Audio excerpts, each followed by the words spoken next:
One, ignore the will of the people, the results of a popular election. Ignore the rule of law. Ignore the enforcement of law. Remove federal enforcement officers from our state. The words of Jefferson Davis or Los Angeles Mayor Karen Bass and California Governor Gavin Newsom with the Ruthless variety program. 2, thousands, tens of thousands of illegal immigrants from China just in over 2 to 3 years. They're not here at home in the United States, just south of our border in Mexico. With the Daily Signal's Bradley Devin. 3, a settlement for the NCAA. We now have a salary cap and a changed landscape in college sports that will only, of course, lead to more lawsuits.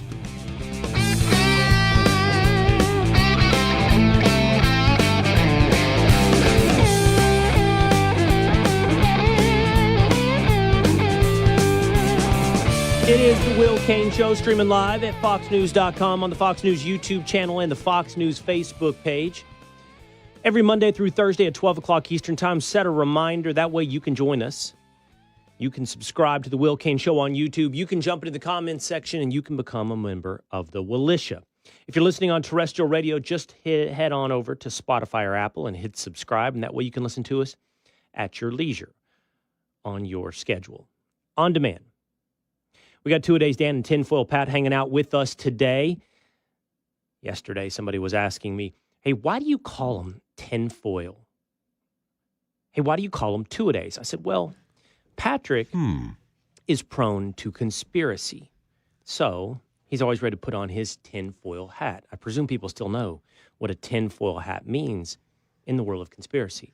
And as for Two-A-Days, I don't know. I inherited that nickname for Dan. He came over to us from the Dan Patrick Show. I can only presume, Two-A-Days, that it has something to do with your high school football schedule. Twice a day. Hair. Has to do with my hair. So I had the Bieber bangs. Your hair. Yeah, so you know that show on MTV back in the day, Two-A-Days, about the Alabama quarterbacks from Hoover High? So one of the higher-ups at AT&T that on the Dan Patrick Show said, hey, you look like one of those quarterbacks from Two-A-Days. Stuck. Oh. Because Dan's Dan, I can't be Dan. About your hair. Yeah. Of course. Of course it's not about your high school football schedule. It's about your hipster days of tight jeans and floppy Justin Bieber blow-dried up hair.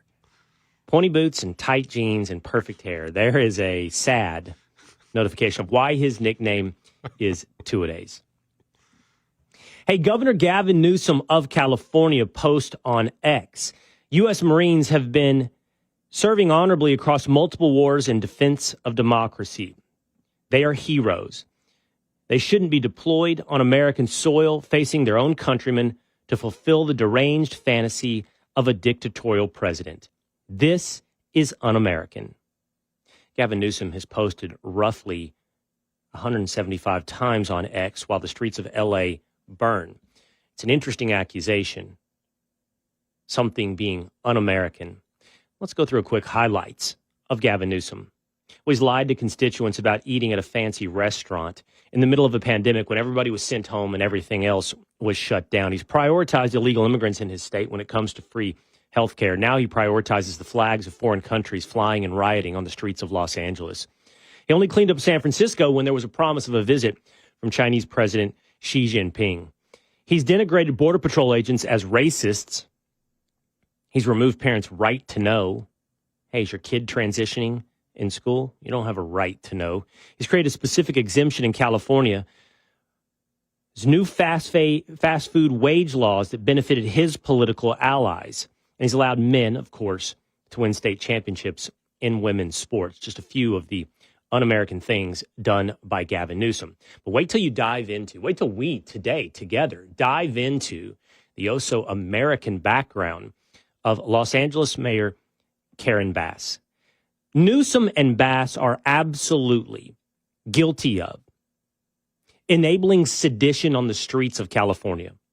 In my mind, when you fly a foreign flag while breaking windows and burning cars, when you rally under the banner of the flag of Mexico, against government authority and enforcement of the popular will of the American people, Not only did we elect Donald Trump to enforce immigration laws, they are overwhelmingly popular in every poll, including, notably, in really enthusiastic tones, CNN's Harry Enton, among Latinos. When you do that, you are guilty of the technical definition of sedition. And of course, sedition is something that manifests into insurrection. What you see, I think, on the streets of Los Angeles is nothing short of insurrection. But as we've learned, you always accuse others of your own sins. And so among his 175 posts on X, Gavin Newsom is throwing around the word insurrection. 2,000 National Guard troops, 700 U.S. Marines, and of course, ICE agents are deployed to Los Angeles. Gavin Newsom has acted like this is a usurpation of states' rights. Sounding like Jefferson Davis, he says, get out of Los Angeles. All of a sudden, he's interested in federalism. But for what? To ensure that what you and I vote for, what the president enforces, our laws, are not enforced in the People's Republic of California. Gavin Newsom political career is dead and buried. There is no scenario where you can be elected to represent the will of the people of the United States of America when your priorities lie with the people of foreign countries. Done. It's over. And not just to represent the people of foreign countries, but to violently enable, rally them on the streets of Los Angeles. Let's get into all of this today with story number 1. Josh Holmes, Michael Duncan, Comfortably Smug, and John Ashbrook are the hosts of the Ruthless variety program, and they join us here today on the Will Cain Show. What's up, fellas? Hey, Will, good to see you, buddy. Thanks for having us. Glad to have you. I'm flying blind. I'm like a pilot in the middle of the night, flying only on instruments. I have no visual. I can't see you guys today, but that's okay. We've now well established our chemistry, both digitally and on television. So I can bump, you set. We'll let Ashbrook spike from time to time, but we can play this. You guys can bat it around your table there at Ruthless. Gavin Newsom's, it seems like his number one action over the past, what has it been now, 72 hours, has been posting on X. And in this tweet that I just read to the audience, I think he got down to the nuts and bolts of it when he said that they shouldn't be deployed to fulfill the deranged fantasy of a dictatorial president. In the end, all this comes down to is living out the fever dreams of Donald Trump's dictatorship. You can hear him saying it. This is a precedent. This is a start. It starts in California. It'll be in your state. Pretty soon we'll have a full federal takeover of every city in America, fellas. Look, there's a Republican in the White House. It's summertime in the city, so why not have a bunch of good riots out there, right? Seems to be it. It's a time-honored tradition off the left-hand side, at least in recent years. And the thing that setting aside Gavin Newsom for a minute, the thing that the left has done with great frequency is, regardless of whether the cause is a Palestinian, basically an anti-Semitic message, or whether it's here basically waving flags of Mexico despite the fact that they don't want to live there. Whatever it is, the reason for the uprising is always not them, right? It's Donald Trump in this case, and there would be peace if not for the existence of Donald Trump. His mere existence in enforcing laws that the American people elected him overwhelmingly to enforce. If there's one message that was clearer than that, you let me know. It's immigration, and the fact that he goes about doing it, well, now we have to burn down the cars. Well, and let's rewind the tape for Gavin Newsom. When Joe Biden was president and they were trying to put Donald Trump in prison, it was no one's above the law. Oh, yeah. No one's above the law. And then, the first 100 days of the Trump administration, it is, well, we need the due process. You can't just deport these people. So then Donald Trump's administration goes to federal judges, gets lawful searches for these detainment of violent, illegal aliens. Yeah, judge-ordered warrants. Right. Due process. Due process. And now their problem is, well, he's actually a dictator. He followed the law, and that makes him a dictator. Outrageous. Yeah, this is said well on X by Sonny Wright. Said, if you don't want mobs burning down our cities, you shouldn't have tried to enforce the law. So this is your fault. Seems to be the actual position of the Democratic Party leadership in California. They have turned this on Donald Trump. Hey, you shouldn't have ICE here. Hey, you shouldn't have the National Guard here. Hey, you shouldn't deploy Marines to Los Angeles. That's why this is all happening. It's actually you enforcing the law that's causing the lawlessness. Wow. And so one thing that I think isn't being discussed enough is what the Democrats are doing with this message. Their overall theme, what they're trying to say their motivation is they're like, this is tearing apart communities. That these are Californians, these are Angelenos, these are us, these are Americans.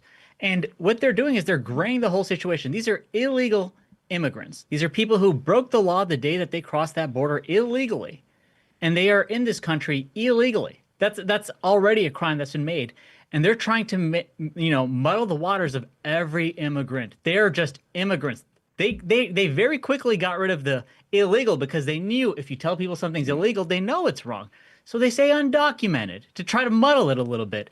And now they don't even go with undocumented. They just say these are Americans. Well, and it's so unjust that you're simply going to have to loot an Apple store. Yeah. Right. That is, as we all know, the way that you get around sort of federalism arguments is just taking an iPad or The two. only way to stop Tom Homan is to steal an iPhone. That's right. And that's why they're saying from the river to the sea, MacBook Pros will be free. Don't forget It's a sushi nationwide restaurants. So we thing. gotta. Yeah, in order to oppose Tom Homan, we must have free sushi. Sushi restaurants also being looted in LA. Smug, the language is fascinating. I want to see if we can do this together. So, if we were around the clock, I think we probably would have to go back 15 years, maybe 10. A commonly accepted term was illegal alien. Okay, nobody is an alien. These are people, illegal immigrants. No human being is illegal. These are undocumented immigrants. Okay, now it is. It went to undocumented persons. I heard CNN now using the phrase undocumented citizens. I'm not sure what that means. That's an interesting turn of phrase. And then from undocumented citizens, I think you're right, Smug. We've just gone to full on immigrant. Drop the idea of undocumented or illegal. What we're looking at is an attack on immigrants. And this is very Orwellian wordplay, intentional. It probably intended to deepen the empathy well or broaden the empathy well to bring more people to the table. But it does, of course, obscure the essential component. Illegal. Yep. All of this is about the enforcement of illegal immigration. And that's the thing is they are trying to, first off, something that they've done for years is they've tried to weaponize individuals' empathy against themselves. They've been telling Americans, no, listen, if we don't allow illegal immigration, this child is going to cry. You don't want the child to cry, just because his parents entered illegally and his dad has been human trafficking, but the child's going to cry if we arrest him. So our empathy has already been weaponized against us.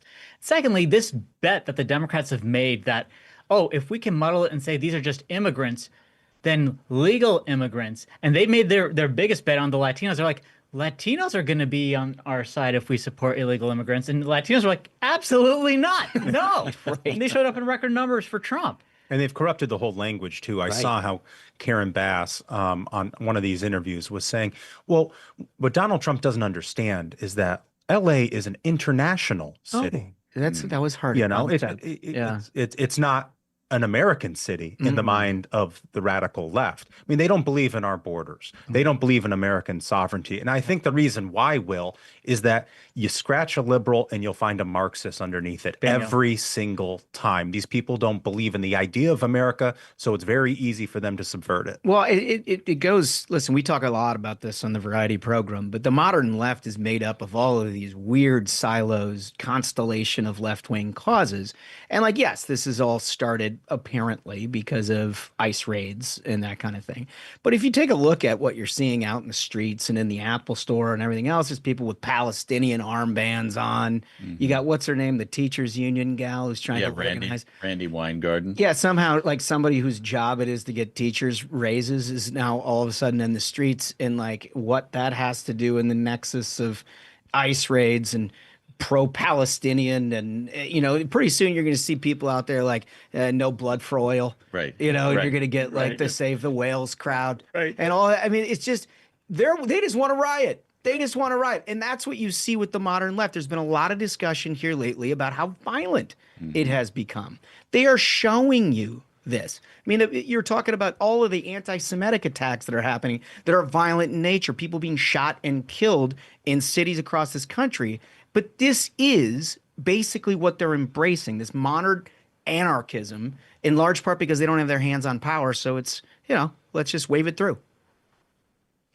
Okay, I want to put a pin in what Holmes and Duncan just started to take me down, but because I want to go somewhere else for a moment.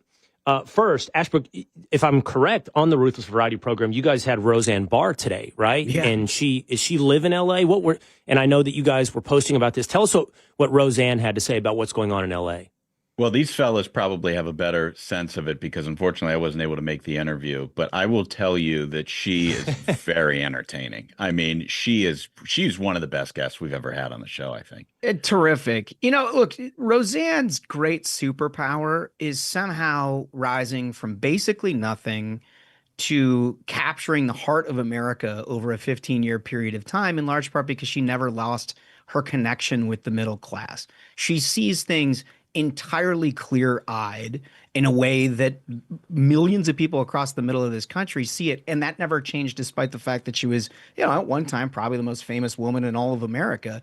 And that through line is sort of what we examined on the show today that has led her to the point where she was fired for a tweet, and like what she's up to today and why she's been a vocal supporter of Donald Trump despite the fact that all of Hollywood and the establishment where she, supposedly made a living and became a star is adamantly against all that. It takes an awful lot of courage, but it's her sort of underpinning of connection with the middle of this country that I think has made her what she is. Well, we got to check that out at the Ruthless Variety program, which that episode should be up right now. You can go check it out at Apple or on Spotify. Okay, before I come back to this ideological underpinning that I wanted to return to, I was surprised to read in the Wall Street Journal today. It was a really fascinating piece in that I wondered where it was coming from. And it was talking about these ICE raids. In the Wall Street Journal today, they talked about, this is what they suggest, that deportation numbers over the first, whatever we're at, 100 and something days of the Trump administration aren't meeting the goals that everybody wanted. And in fact, there was a line in the Journal article that said weren't even meeting the numbers through the last year of the Biden presidency. I don't know if that's true. I haven't dug into those numbers. But the marching orders came down. Hey, you got to do more. And focusing on criminals and gang members isn't enough. And so the policy shift was to start going after every illegal immigrant. So you can hear it on CNN. You can hear the left talking about they're going to Home Depot, for the day labor market that sits outside of Home Depot, almost inevitably and always illegal. Now, this article in the Journal was like sort of negative toward the Trump administration and suggesting this has set off a lot of what we saw in L.A. They're now going after regular, I guess, illegal immigrants. Now, look, I live in Texas. I know you guys live in the Beltway, but illegal immigration is a pretty, I don't know about ever present, but it's not a distant part of my life. Like I know illegal immigrants. I'm around them, and you have relationships and you have empathy, and you definitely do see people who are here to do good or work hard or provide for their family, all of these things, and I've had conversations with them about it. Some are concerned and some are not. But, and I'm, how I am. I'm the kind of friend that's like, if I can't say something honestly to you, then I don't think we're really friends. I'm like, yeah, this is a risk, though, that you took, right? You took this risk. And then there's a moment in these conversations of acknowledgement. Yeah, you're right. Yeah, this is exactly what I chose to do. The point I'm getting at is like even the Journal sitting here expanding the scope of empathy seems to suggest we're not supposed to think laws should be enforced simply for illegal immigration. But that's what the American people didn't vote just to deport MS-13. The American people voted to deport illegal immigrants. Yeah, so I want to take one step back. There's something that I've been really thinking about, and I think it's important to convey to folks is, while it is politically a horrible stance to take, why are Democrats defending illegal immigration? Even though they were rebuked in the presidential election, why are they so strongly in support of illegal immigration?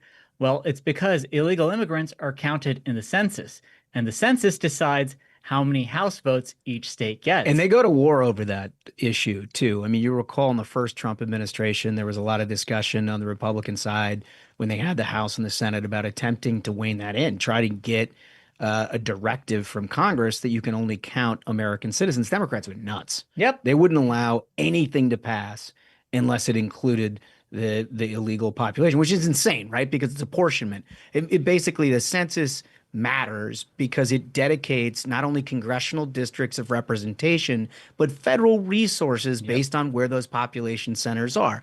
And I don't know, maybe this is old fashioned, but I always thought the federal government was there to serve the American taxpayer and the American citizen. And they just fundamentally blow through that argument. So you're absolutely right. I mean, this is a design in some ways. If you were to eliminate the entire illegal immigrant population of a place like LA, it would have a significantly smaller representation, significantly fewer federal resources dedicated to it. And like that's sort of, you end up sort of understanding where the hypothesis is on the Democrat side. I mean, what was our House majority after the 2010 election? We had like a 30, 40 seat House majority. More than that, it's 50 plus. 50 plus. And now we're squeaking and fighting for having 3-4 seat majority in the House.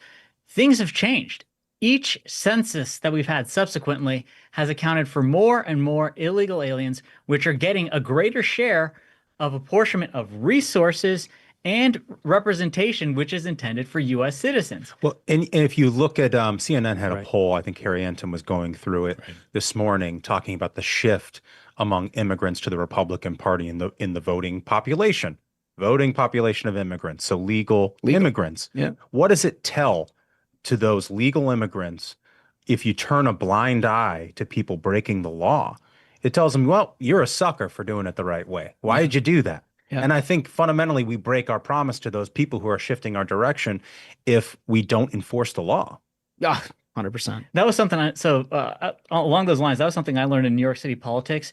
The most, on illegal immigration, the most right-wing based part of New York City was Chinatown. They did not want illegal immigration because they know how difficult it is to legally emigrate to this country. And it's unfair for them to have someone essentially cut them in line and be able to get it. But the more along the discussion is, so you see that illegal immigrants are championed by the Dems because they get more power along these lines. They concentrate in left-wing cities, which establish themselves as sanctuaries. Now, the problem lies for the Trump administration in the actual tactic of how do we get rid of illegal aliens. So if you want to put up big numbers, definitely you'd go to these blue states, you go to these large blue cities, and you try to go after all the illegals there. But then you're faced with, now you've got activist judges, now you've got riots, now you've got the entire Democrat machine mobilizing to make life as difficult as possible for you. The number of, you look at the deportation numbers, yes, they are down compared to the fourth quarter of Biden because Biden didn't have judges who were trying to stop him at every single point. Biden didn't have riots trying to stop him at every single point. When Democrats have control, they just exercise what they want. They don't believe in anything. They just believe in power. Yeah, I think, Smug, also, you just hit on a very important point. The idea that these riots will maintain only in L.A., you'd be deluding yourself to think that this is going to stop in L.A. These are going to spread all across our country. Josh mentioned Randi Weingarten. She's supposed to be sticking up for teachers. She's organizing a bunch of left-wing lunatics to host riots around the country. Starting this Saturday on June 14th, they've got... She posted a map. They've got all these spots where they're going to hold these left-wing riots. And you know that everything you're seeing in LA is coming to a town near you very, very soon. And it's because Democrats have this nationwide approach to illegal immigration that's causing it. And I think that started last night. We saw some of this in Dallas. We saw some in New York. it'll be interesting to your point, Ashbrook, on what happens this coming Saturday. Okay, I want to go back for a moment. Smug picked up the ball where Duncan left off on this why. Okay, and now sometimes I'm a sucker for the why, like meaning I want to know how someone who views this so differently than me could be thinking. And I don't know why I want to know. I don't know if it's curiosity or if it's for the purpose of rationalizing and debating in my head everyone's position. But we've hit on a couple of issues. So first of all, the Democratic politician miscalculated to your point that I could engender empathy and votes and support by championing this cause in the Latino population. That seems to be a miscalculation. Then you drop down a level from sheer politics to power, and that is what you've laid out, Smug, the census, how you can manipulate the census by counting illegal immigrants. So then you can go a layer deeper, and I go, well, are they ideologically really interested in? Do they believe in the idea of open borders? There's no such thing as a nation state where a citizen, a global citizen of people, humanity, you should be able, do they believe perhaps like Thomas Massey, libertarian Republican, that you should have free movement of people? I don't know if Massey believes that. It may be unfair, but a lot of libertarians do. A lot of libertarians believe that. So are they open borders? Do they not believe in the preservation of the United States as a culture or even as a nation state? And then there's the layer I think that is the deepest. I think it's the deepest layer. I think that's what you said, Duncan. If you scratch a progressive, you scratch a Democrat, you scratch a liberal, you get a Marxist. And I don't think they always rationalize it, right? Because I do think about the proverbial soccer mom in Manhattan Beach who's looking at this perhaps and going, oh, isn't this terrible? Look at these federal stormtroopers coming after these poor, hard workers sitting outside of Home Depot. Is she a Marxist? Does she know she's a Marxist? Or is just empathy always lead her in the direction of Marxism? And the answer, by the way, unsatisfactorily, will maybe be all of the above. But I try to think, what is driving all of this? And I hope maybe the answer is all of the above because you guys have already touched on a lot of this. But I just can't figure out how they end up seeing it so differently than I think the majority of Americans. Well, I think that person you're describing, Will, is just being gaslit by these people who are Marxists who dress themselves up as progressives. I would go back to what Barack Obama said when he was running for president. We need to fundamentally transform America. Okay, what does that mean? Well, it means you don't believe in the American dream. You don't believe in the idea of America as a country. And they've done everything in the last 25 years to prove that out. I mean, they believe our country is fundamentally broken and must change. And I think they will use a Cloward-Piven strategy to basically overwhelm the system through illegal immigration, through dependence on government, to break the idea of America so they can get what they want. I mean, their God is government, Will. I believe that fundamentally. Yeah, no question about it. I do think that there's a couple of look, this immigration, illegal immigration, border policy, all this gets super complicated. I mean, we've boiled it down. I think Trump has really successfully boiled it down to a point where it's a binary choice for most Americans. And they're like, we want illegal immigration to end. We want people out.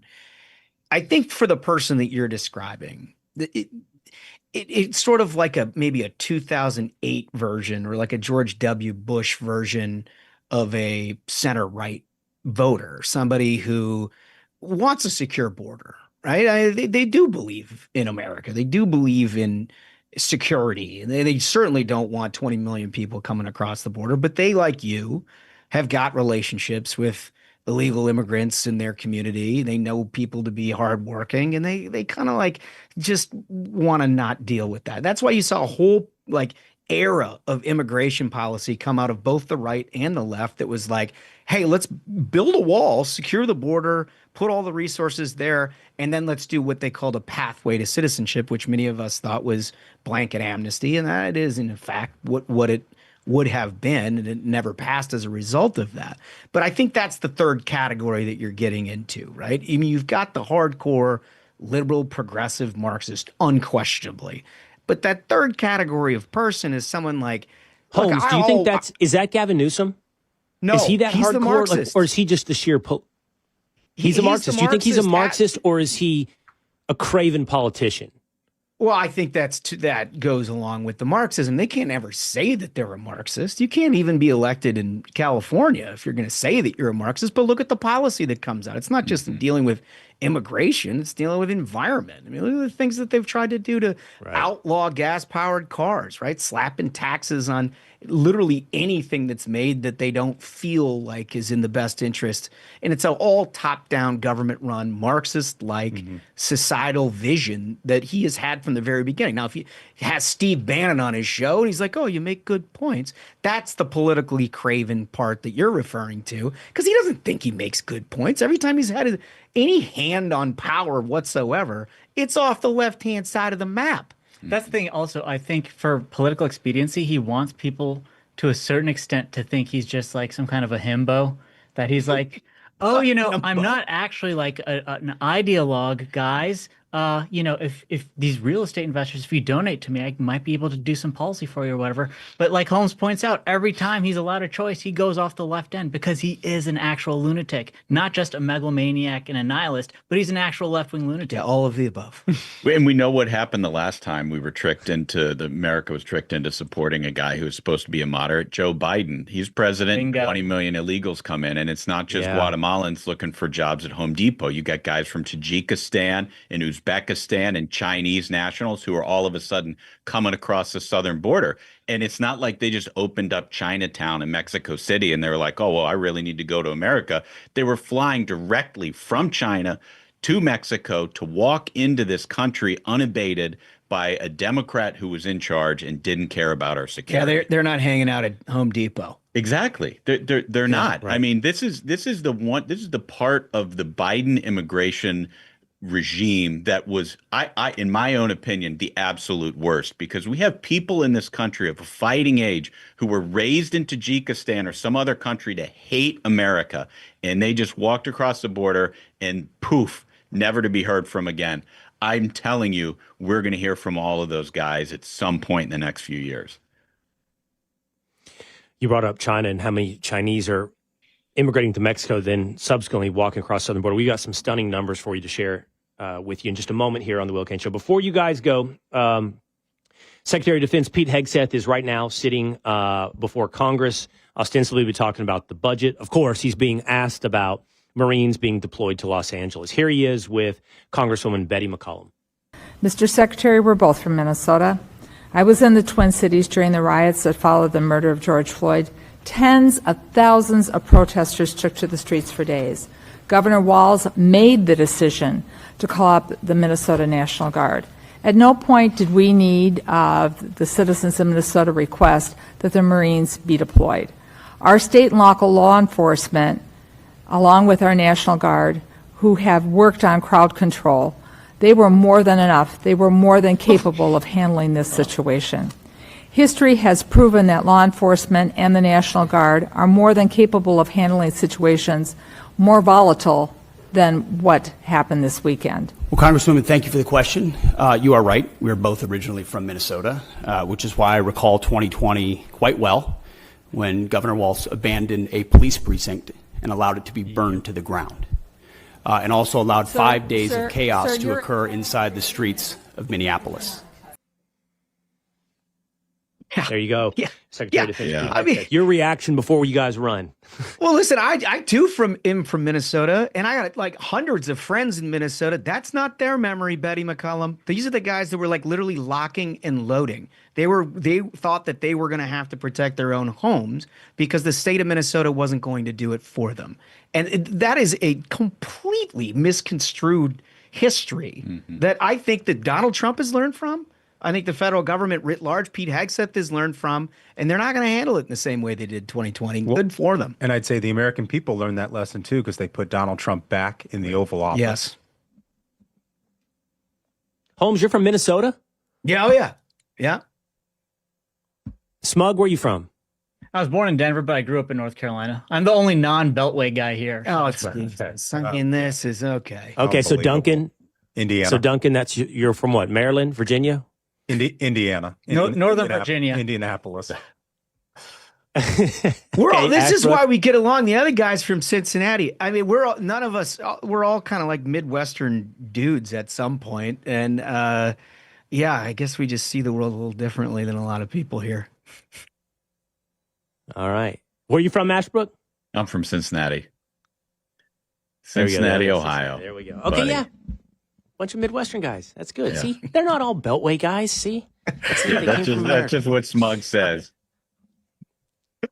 All right. Smug, Holmes, Duncan, Ashbrook. Check them out at the Ruthless Variety Program, and whenever we can get them on the Will Cain Show. Appreciate you guys. Thank you. You're the man. Thank Will. Thanks, Will. All right, take care, fellas. You heard him mention there, we talked about whether or not Marxism at the root of this. Well, we have some actual evidence. I want to share with you the resume of Los Angeles Mayor Karen Bass. And you heard me also mention the numbers of Chinese migrants, illegal immigrants, to Mexico. What do I care about Mexico? Well, because it's right next door. Next on The Will Cain Show.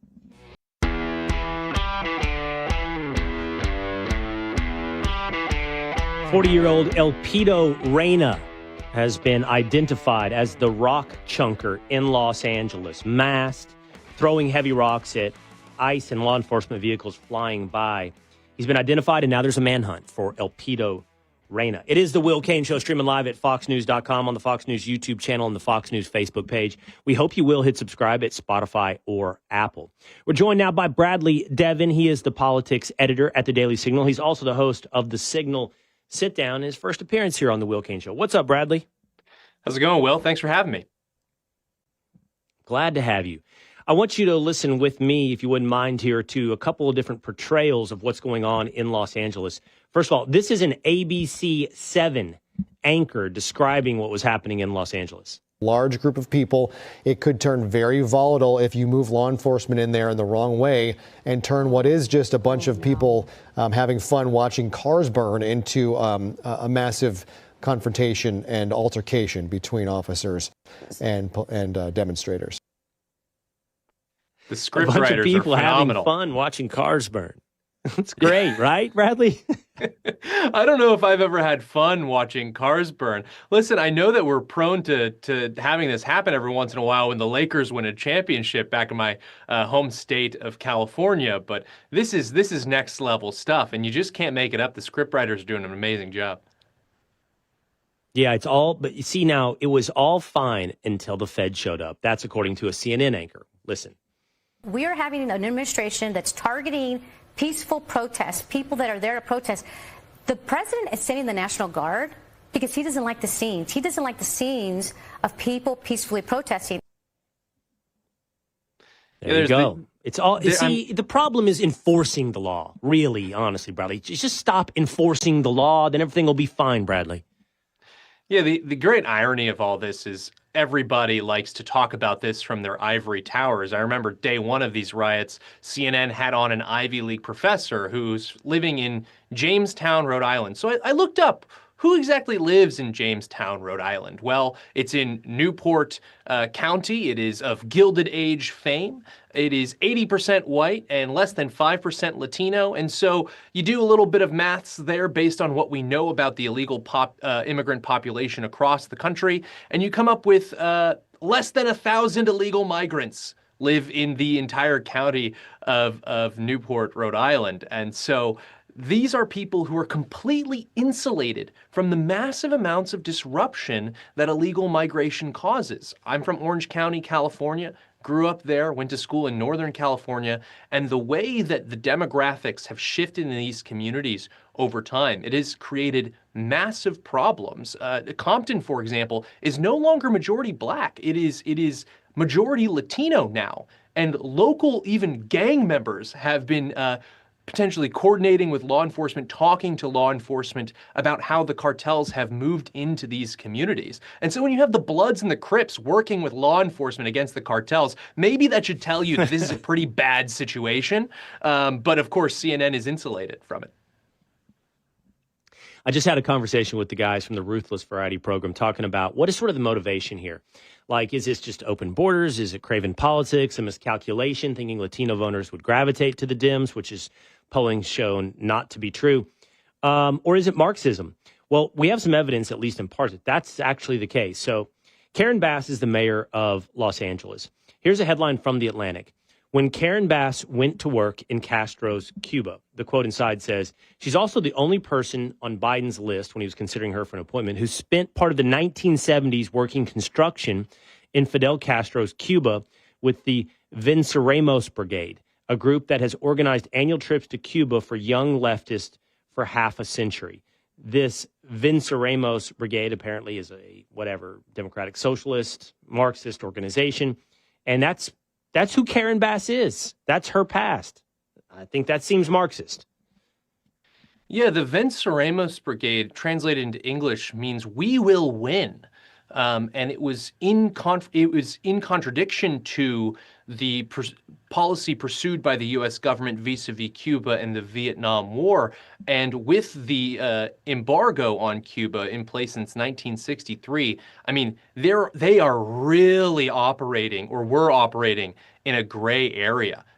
Potentially providing material aid to this communist regime in Cuba when U.S. policymakers were trying to prevent any sort of strong Cuba from aligning with our enemies in our own hemisphere, trying to return to the Monroe Doctrine, right?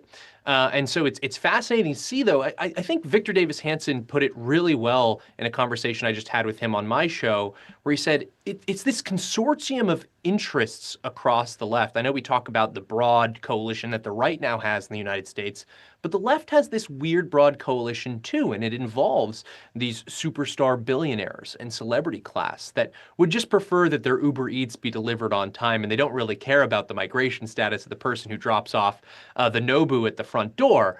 And at the same time, you have the tried and true believers who do not believe in the justness of the existence of the United States at all and want to see the entire system toppled and overthrown. That's kind of your neo-Marxist types.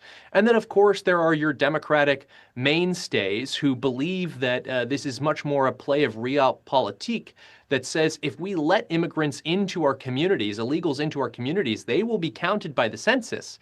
And our political representation in Washington will be inflated. And so it's all these interests, and I think you can see it in Karen Bass's own life, where she grows up as kind of this young radical. She now is a mainstay Democratic politician, says that she's not a communist, she never was a communist, and that she's kind of leaning into this more realpolitik, or this you could say neoliberal economic vision of migration. And she kind of finds herself in the middle of all these poles that pull the Democratic Party in different directions.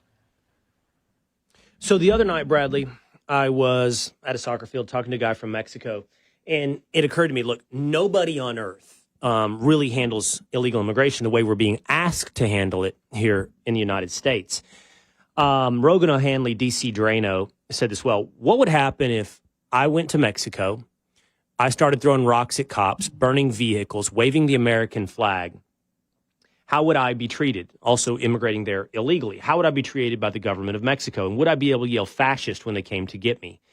Of course, the answer to that is no. But I asked this guy from Mexico, I said, what is illegal immigration like in Mexico? And he immediately brought up Chinese. I was like, really? Yeah, Chinese. And so I sent my staff on this because I was curious to look into it. And we'll do this today on the Fox News channel on the Will Cain Show. And I think we're going to be one of the few that are talking about this. But this is from the Interior Ministry of Mexico. Chinese migration to Mexico is up 42,000% over the past 5 years. In 2019, there were 33 Chinese nationals detained illegally entering Mexico. By 2023, that number was 14,000 Chinese nationals. In 2024, it was over 11,000 Chinese nationals entering Mexico illegally. And there's articles that go on to explain it is facilitated by organized crime. Not that they're all, precursor fentanyl makers. Not every one of these Chinese are, of course, people setting up shops and food and whatever in Mexico City. But this is right next door to us, and we hear about Chinese coming over the southern border to the United States as well. And China's involvement in the Western Hemisphere is pretty eye-opening in and of itself. The way they invest in ports and airports everywhere across Central and South America. And here you also have a spike of 42,000% of Chinese migrants to Mexico. Yeah, it's really fascinating. And I've been trying to figure out exactly what this means for the Chinese regime, because the Chinese regime is so good at extending its tentacles around the world. We've been talking about Belt and Road for a long time. Well, all of a sudden, Belt and Road went across the ocean and started setting up shop in a lot of these Latin and Central American countries, trying to buy the influence, essentially, of these governments, making promises that they can help Mexico, for example, gain territorial control over some of the regions that they don't have territorial control because of the cartel activity. And that's the type of promise that China likes to make. We look at the Panama Canal and why that's been such a flashpoint for this administration, that we haven't heard about it in the past few months. Chinese ships, Chinese signs, Chinese flags everywhere. And so I don't know if it's about a Chinese regime that isn't as strong as it says, or if this is kind of a staging ground, because we see what happens when these folks go north. I just had a conversation with Ashley Hinson that'll be out on Thursday, representative from Iowa, and she's talking about how she's caught people in her home district stealing seeds that Iowa farmers use to bring them back to China to steal their IP. She talks about those secret police facilities that we've uncovered in New York City, for example, where Chinese operatives are operating there, trying to get information out of Western Hemisphere countries. And I fear that that's the direction all of these Latin American countries are going to go if they continue to have these relationships with the Chinese Communist Party. Well, and we know the story of the agro-terrorism up in Michigan of Chinese nationals bringing in some fungus that destroys wheat and local crops. But I know what you mean. Like, on one hand, this is a sign of weakness for the Chinese Communist Party. If people are fleeing their economic system, if it's not growing or it's even declining in the way that's promised, and they're thinking their prospects are better in Mexico, that's a bad sign for the CCP. But if, on the other hand, it's expansionist tentacles of the CCP, and there's plenty of evidence to suggest that is true as well, they have an increasing growing influence over the Western Hemisphere. I mean, these countries like Mexico, Central America, South America, they're dependent upon China for infrastructure investment and advancement, for progress. And then what is the chip that China calls in at some point with this influence? Right. And I want to return to something what you said I think is really important. Because the raw numbers are so large, it can be both at the same time. As you said, not everybody is a Chinese operative. Some people are just setting up shops in Mexico City. You see kind of a darker version of this. Again, another story from California, a darker version of this with all of these birthing centers where people from China will pay to come into the United States to give birth. And what does their child get if they have birth in the United States? Well, they get U.S. citizenship. That's what they get. That's massive. And so that's why you have this kind of incentive to come over to the United States to do that, because there is something more stable about the U.S. regime inherently than the Chinese Communist Party system. The chip that they call in, I think, is if the United States ever came to blows with China over Taiwan or the first island chain or the second island chain, something in the Pacific theater, well, I think China would put pressure on all of these various client states of theirs. I don't think that these states are fully bought and paid for by the Chinese yet. They could be heading in that direction if U.S. policymakers don't act prudently. But what they could call in is trying to economically isolate the United States in its own hemisphere. Hey, Panamanians, yep, canal shut down. Sorry, no ifs, ands, or buts about it.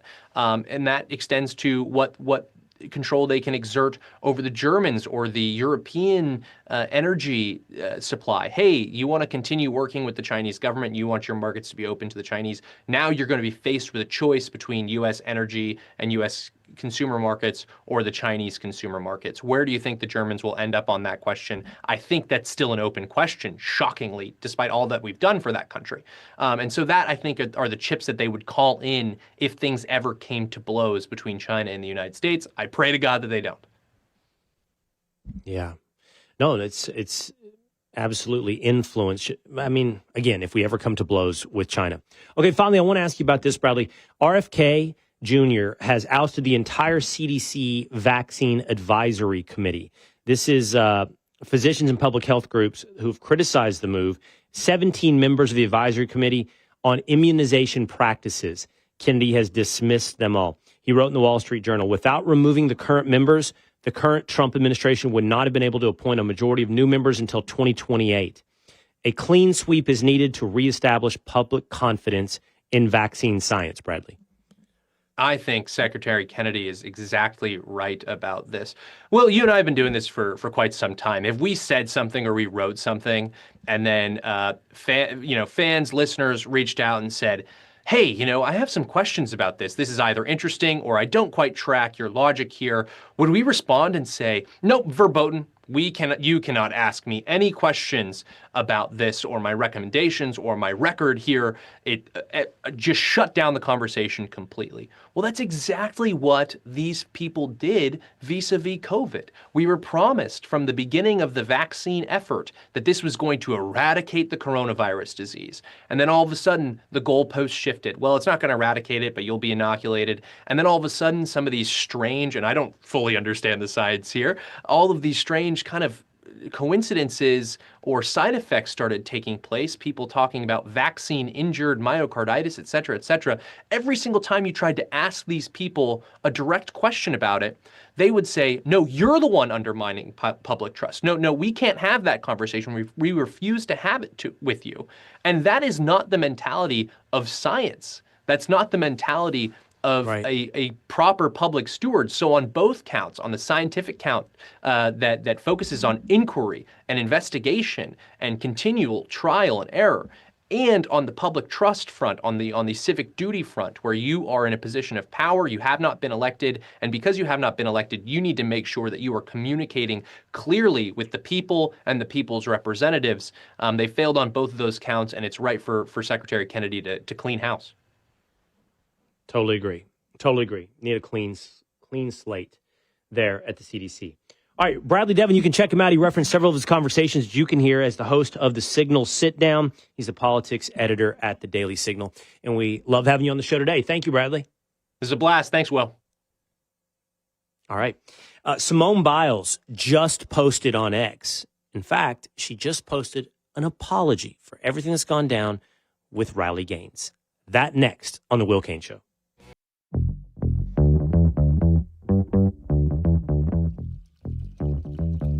There's been a settlement in NCAA that we have a salary cap now. We have a salary cap.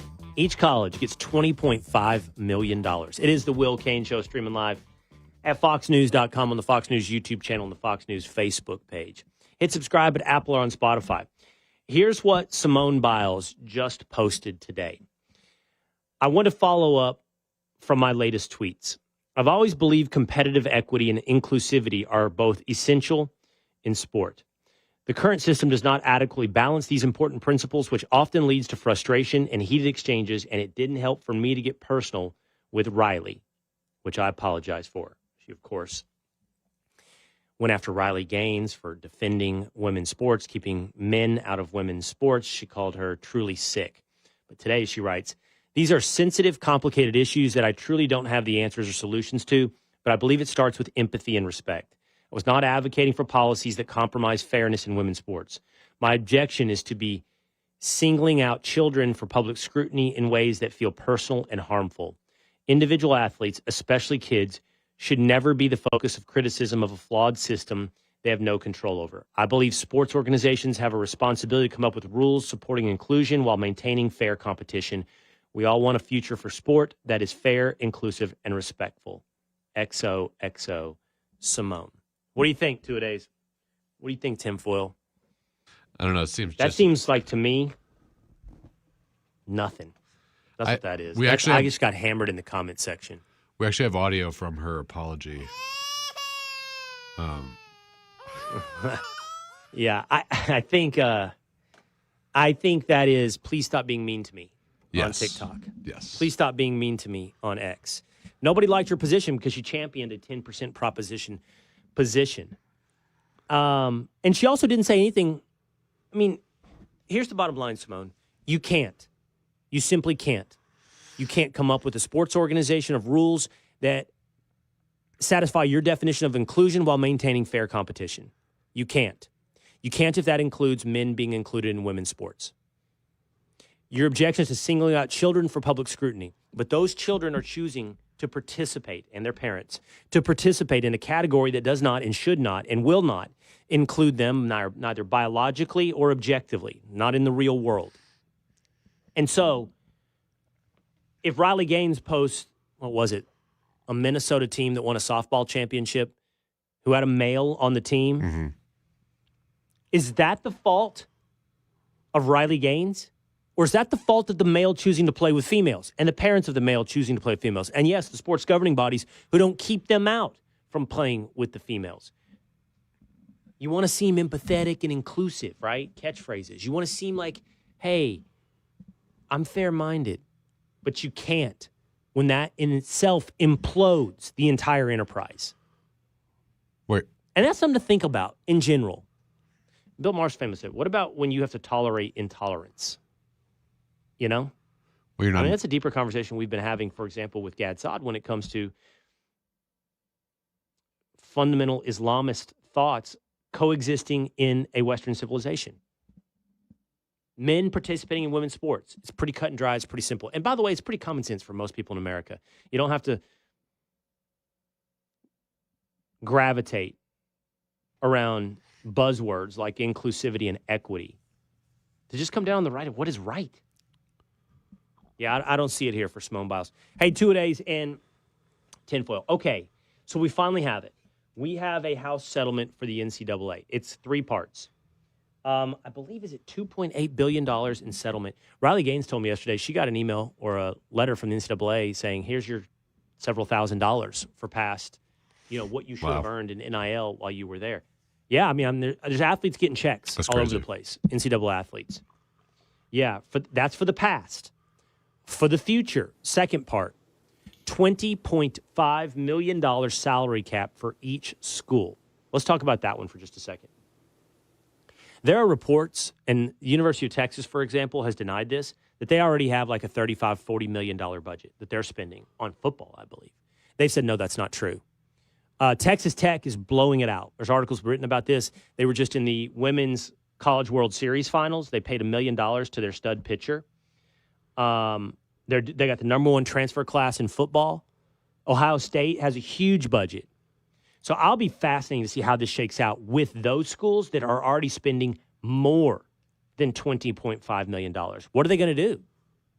I don't know the answer to this. If there's like a phase-in period where you have to scale back or down, you don't have to spend the 20, but you can't spend more than 20. And I don't know how that's going to work. I mean, I don't know how colleges are going to do that.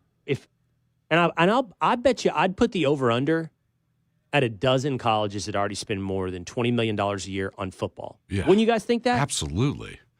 I would put a little more. Well, this isn't compensation. Yeah, it might be more than a dozen. And that's a coach's salary. You know what I'm saying? Like, they could. This is direct compensation. Yeah. Right. It's 20% of the budget. This is direct compensation, Patrick. Right. Yeah. So, I mean, okay, well, that's a good point. And that takes us to the third component, which is NIL. Right. Yes. They're going to put a third-party vetting mechanism into NIL to try to make sure these are legitimate marketing deals. I said this from day one. NIL will just be a workaround for paying players directly. Like, I mean, is that a really market rate deal for you to, I don't know, put your name on something at the local car dealership and get a Lamborghini? About Nike. Or any number of... What's that? Like Nike or New Balance, like Cooper Flag making $28 million. I think endorsements are okay. Yeah, that's what NIL should be for. You sent that to us the other day. Yeah. So Flag made $28 million his freshman year, 1 year at Duke, but that wasn't from the school. Some of it that was everything. Everything included. Why leave, by the way, which is insane. Right. NBA salaries are right. Still He'll make big. less. Well, I don't know what he'll get as an NBA pro in endorsements, but his salary will be less than that. Yeah. And that's the way to think of this. It's like every player will get essentially a salary from the college, but then they're also capable of establishing marketing deals. You're an They're going to try to be more You're a college athlete. Strict on the marketing deal. But the $20 million salary cap, here's what's also messed up about this. So get ready. Okay, so football brings in, what do we think, 90% on average of revenue? Basketball, men's basketball, will give it 10%. And everything else running in the red. Everything else does not make money to the university. So, do you give the entire $20 million to the football team? I mean, some schools will say we're a basketball school, so we're going to give more to basketball. You're going to split it up evenly? The swimmer's going to get money? The tennis players? The baseball players? How much? We did hear reports. We had an interview on this show that said most schools will gravitate towards 75% of the revenue going to football players. But you could argue, a football player's like, that's not enough. No. We bring in more than that. So what's to keep the football team and football players from suing? Like, I don't know what the suit is, but anti-competitive practices, same suit that they just filed just now. And then wait for Title IX. They're in a single woman sport that's a revenue generator. I have a breakdown. That's why I was wondering about Riley. I have a breakdown when you want. So, like, I did have a question about Riley. Hold on, real quick, 2 days. All right. Check. Yeah. Well, when the women don't get half the revenue, they will sue for half the revenue. I mean, that suit is going to come. And then we're going to get in a fight and have a big debate like we've always had about who's generating the revenue, therefore who should get the revenue. I don't know how this thing holds up. There'll just be more lawsuits. Go ahead, 2 days. Across all college sports, this is revenue by sport. So football is about 58 to 65% of all total revenue. Then you have men's college basketball, 15 to 20%. Then women's college basketball, 3 to 5%. Baseball on down. Okay. I'm surprised. Same. It's only 60% for football. 65. I'm surprised. 58 to 65, yeah. And by the way, that's revenue. So revenue is a gross revenue figure, Yes. usually not how much you actually make. In other words, net revenue, what you spend to keep that sport going, exceeds revenues in, I believe, every sport outside of football and men's basketball. I believe every other sport, including baseball, all the women's sports, are revenue losses to the university. They're subsidized by the football team. So, yeah, I know we've had this conversation. I think the lawsuits are coming and how this thing will probably unravel. But I think more interestingly is what happens in the short term to the, maybe you're right, 2 days. Maybe you're right. It's more than a dozen. But the schools are already spending more than $20 million a year on football. Like, how can they what do sustain do? that? I mean, what happens in 5 years? How does the landscape look of even college football? I mean, you have to change something at some point if it keeps going this way. This feels like a thing, like somebody, in the name of justice, everybody rallied behind this, right? And they pulled the string. Yeah. And the string never stopped unraveling. And I don't see how it ever stops. And what are you left with at the end? Just a random pile of string? Like, what is college sports at the end of this? The truth is, it is a separation between football and all other sports. Yeah. It has to be. It has to be. It's the only one that can operate on a true capitalist market, and they want to now, and they've sued to. And so everything else has to face the consequences of not being subsidized and probably face their own death in a lot of situations, meaning these programs die at the collegiate level. And then, by the way, then keep pulling the string. What does that mean for the U.S. in Olympic development? Because our college athletes are our Olympic team. That's where we develop them. And we pulled that string. No one knew where the unintended consequences would go and what we end up with. Still don't know where it's headed. All right, that's going to do it for us today here on The Will Cain Show. We appreciate you hanging out with us. We're going to be back again tomorrow, same time, same place. Make sure you set a reminder at YouTube and Facebook. Subscribe on Apple or Spotify, and we'll see you again next time.